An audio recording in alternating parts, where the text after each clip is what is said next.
I will show the output here first. As I click on the image, you will see that the image is moving. How can I do this?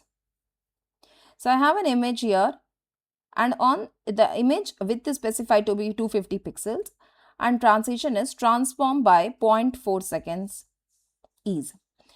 As I click on the image, move up by 10 pixels. See, if I just give 10 pixels, see, please see the output, it will move down now. So if I give y to be 10 plus 10, it moves down. Here, otherwise it is moving by up. Or if I give translate x,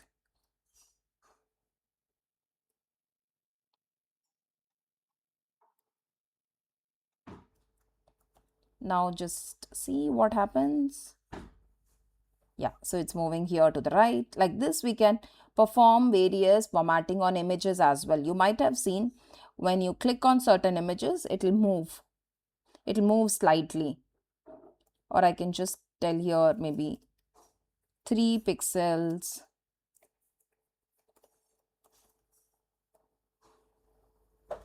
So whichever image I click, it slowly is moving.